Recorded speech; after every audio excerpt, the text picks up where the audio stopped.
Alright, I don't even know if this is going to work, but I'm going to record it anyway and then we'll see. So, for this one, I'm supposed to talk about space and time. That's easy. But, the problem with space and time is, where do you start?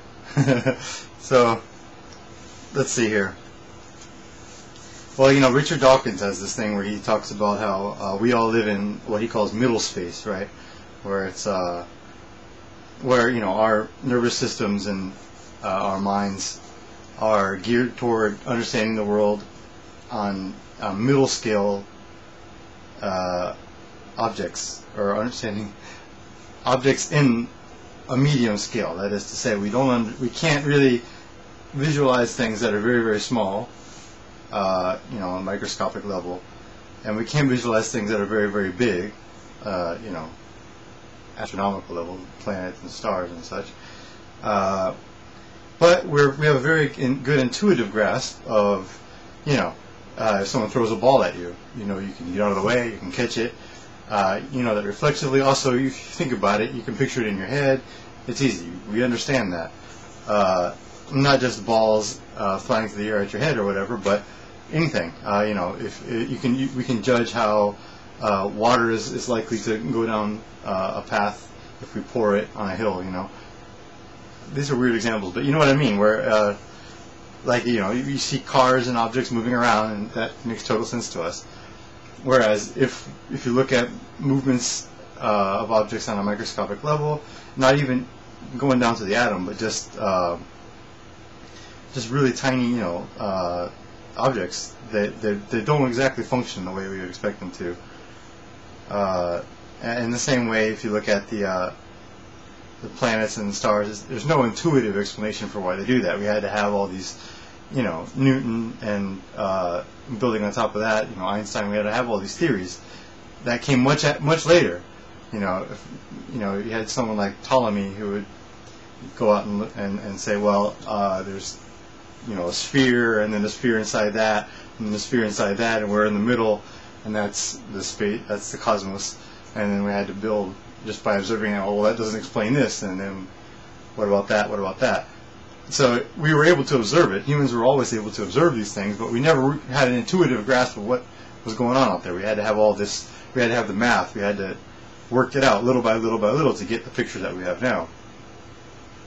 And in the same way, like even now, we still don't really know what's going on with atoms and electrons. We know more than, you know, we ever have before, but we still don't really know everything about what's going on down there.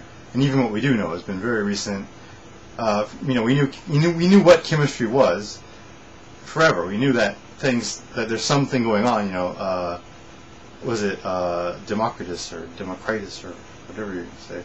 You know, he was the guy who is an ancient Greek philosopher, I guess, who, you know, posited that everything must break down to atoms. That was kind of a common sense view for thousands of years. People knew that, you know, stuff is made of something very small. And, you know, there was a question about whether you can divide it down forever or whether you can't. But in either case, it's obvious that if you have some stuff, you can cut it up a whole lot, down to the point where you can no longer look at it. And as it happens, we know now that you can't cut it forever, but there's a thing called an atom, and there's a thing called an electron, and of course now we're cutting those. So, but our view has progressed a lot, but it's not intuitive at all. It's come in little tiny steps that we've had to build on other people's findings and experiments, because it's not something that we understand intuitively. Meanwhile, no one has ever had to, you know, do these there's certain things that we can just know intuitively that no one had to have experiments to explain what's going on. So anyway, that's what I'm going to go over time again. I'm already 4 minutes in. I haven't even got to my point. So that's what Dawkins calls middle space. Yeah. So I'm drifting this way now. Yeah. So we're good with objects at this middle scale. Yeah, obviously. And then of course what you got is with Darwin saying the same thing about our place in space. In the universe, what are we doing here? We have to start in the middle again, because, you know, there's this kind of a this is a bit of a stretch, but you can see where Socrates would always say, you know, the purpose of philosophy, the purpose of learning and whatever is to look inside. We're really trying to remember everything. We're not getting new knowledge from outside. We're trying to remember what we already knew before we were born, that kind of thing, you would say.